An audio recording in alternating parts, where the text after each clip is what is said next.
राज ठाकरे घेणार मुख्यमंत्री फडणवीसांची भेट। नाशिकमधील आदिवासी विभागाच्या कर्मचाऱ्यांच्या आंदोलनावर तोडगा काढण्यासाठी बुधवारी भेट घेणार असल्याची माहिती। रोहिणी खडसेंनी घेतली पुण्याच्या पोलीस आयुक्तांची भेट।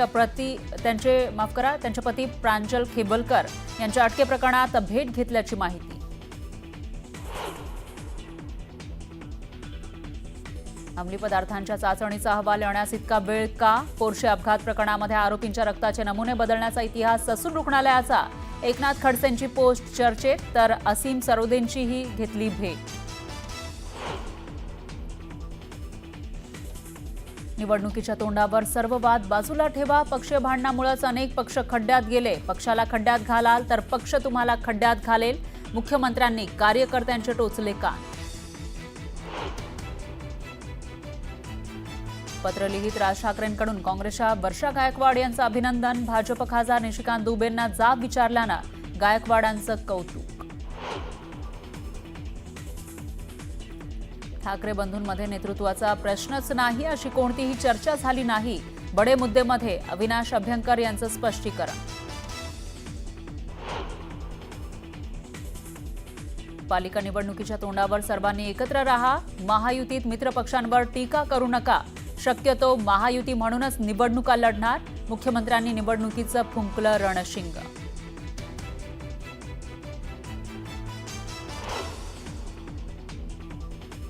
ऑपरेशन महादेव अंतर्गत पहलगाम हल्ल्यातील 3 दहशतवाद्यांचा खात्मा। पहलगाम हल्ल्याचा मास्टरमाइंड मुसा सुलेमानी ठार। दहशतवादी अबू हमजा आणि यासीरचाही खात्मा। विरोधक विचारतात आपली किती विमानं पडली? परीक्षेचा निकाल विचारा। पेन्सिल तुटली का हे नाही। संरक्षण मंत्री राजनाथ सिंग यांचं विरोधकांना उत्तर, तर ऑपरेशन सिंदूर यशस्वी झालं का? विरोधकांचा सवाल। ऑपरेशन सिंदूर सुरू असताना लष्कराला का रोखलं? आमच्यामुळे पाक गुडघ्यावर आला, हे ट्रम्प समोर बोला। ठाकरेंच्या पक्षाचे खासदार अरविंद सावंत लोकसभेत आक्रमक। आणि मराठमोळी दिव्या देशमुख चेस विश्वविजेती।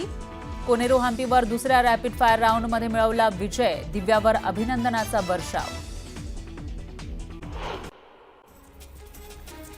जम्मू काश्मीरमध्ये भारतीय सैन्यानं ऑपरेशन महादेव राबवलं आणि यात भारतीय सैन्याच्या कारवाईत 3 दहशतवाद्यांना कंठस्नान घालण्यात यश आलंय। श्रीनगरच्या लिडवास परिसरात सैन्यानं ही धडक कारवाई केली। ऑपरेशन महादेव अंतर्गत पहलगाम हल्ल्यातील 3 दहशतवाद्यांचा खात्मा करण्यात आलाय। पहलगाम हल्ल्याचा मास्टरमाइंड मुसा सुलेमानी ठार झालाय। दहशतवादी अबू हमजा आणि यासीरचाही खात्मा करण्यात आला। विरोधक विचारतात आपली किती विमानं पडली? परीक्षेचा निकाल विचारा। पेन्सिल तुटली का हे नाही। संरक्षण मंत्री राजनाथ सिंग यांनी विरोधकांना उत्तर दिलं। ऑपरेशन सिंदूर यशस्वी झालं का हा विरोधकांनी सवाल केला।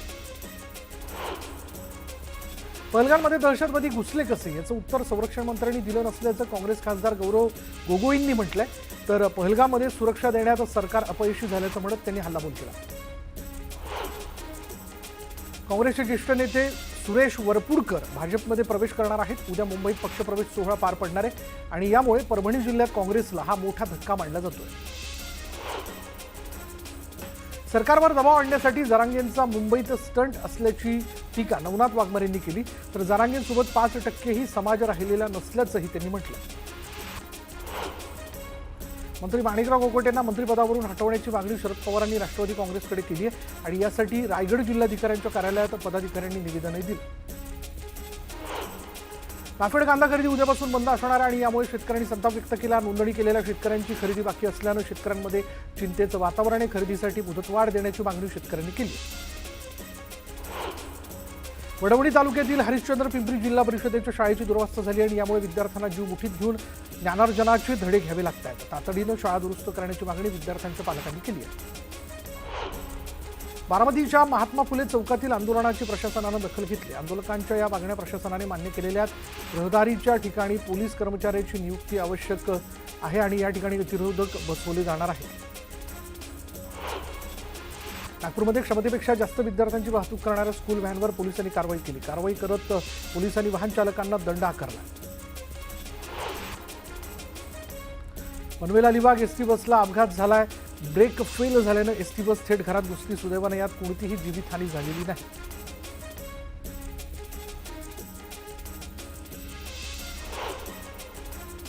आणि आता वेळ झाली का ब्रेकची. ब्रेक घेऊयात. पहा फक्त न्यूज 18 लोकमत.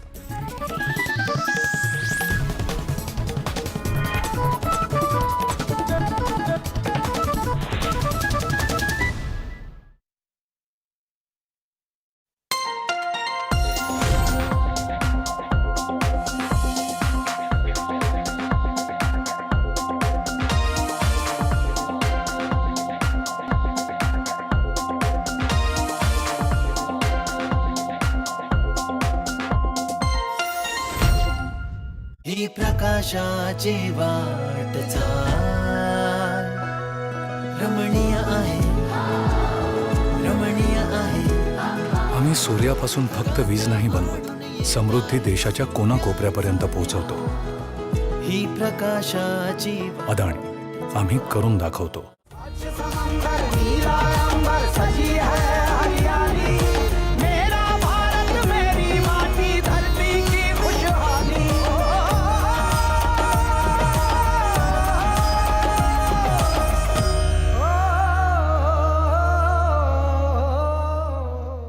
किती चहा शोधले बाई, चांगला चहाच मिळत नाही. आमच्याकडे सुद्धा हाच प्रॉब्लेम आहे. जावई शोधताय की सून? नाही, चांगला चहा. अहो मग एवढा काय विचार करताय? परिवार आहे ना.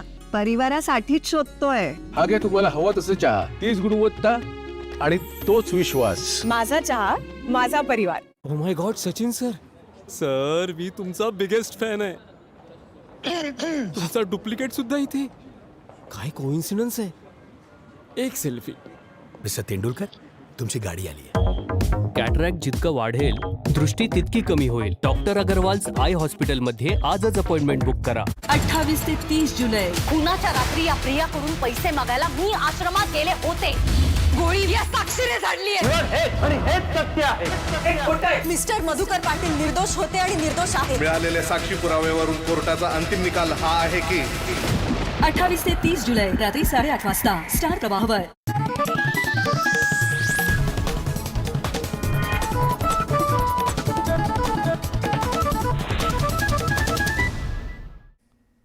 आणि आता ब्रेक नंतर आणखीन एक ब्रेकिंग न्यूज अशी आहे की डॉक्टर खेवलकर यांचा वैद्यकीय अहवाल आला असल्याचं काही वृत्तवाहिन्यांच्या माध्यमातून कळालं. इथे एक साधा प्रश्न पडतोय की मद्य सेवनाच्या चाचणीचा अहवाल इतक्या म्हणजे तात्परतेने येतो, तो माध्यमांमध्ये प्रसिद्ध होतो, मग अंमली पदार्थांच्या चाचणीचा अहवाल येण्यास इतका वेळ का लागतोय? मागच्या वर्षी पुण्यात जे पोर्शे अपघात प्रकरण झालं होतं त्यात आरोपीच्या रक्ताचे नमुने बदलण्याचा इतिहास या ससून रुग्णालयाला लाभलाय आणि याची सहज आठवण झाली. त्यामुळे डॉक्टर खेवलकर यांच्या अंमली पदार्थांच्या सेवनाच्या चाचणीचा अहवाल तर बदलला जाणार नाही ना, अशी शंका उपस्थित होते. असं या ठिकाणी म्हटलं जातंय.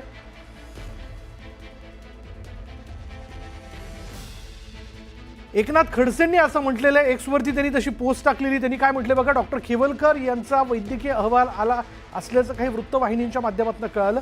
इथे एक साधा प्रश्न पडतोय की मद्य सेवनाच्या चाचणीचा अहवाल इतका तत्परतेने येतो, तो माध्यमांमध्ये प्रसिद्ध होतो, मग अंमली पदार्थांच्या चाचणीचा अहवाल येण्यास इतका वेळ का लागतोय? मागच्या वर्षी पुण्यात जे पोर्शे अपघात प्रकरण झालं होतं त्यात आरोपीच्या रक्ताचे नमुने बदलण्याचा इतिहास या ससून रुग्णालयाला लाभलेला आहे आणि याची सहज आठवण झाली. त्यामुळे डॉक्टर खेवलकर यांच्या अंमली पदार्थांच्या सेवनाच्या चाचणीचा अहवाल तर बदलला जाणार नाही ना, अशी शंका उपस्थित होते. असं एकनाथ खडसेंनी एक्सवरती पोस्ट करत म्हटलंय.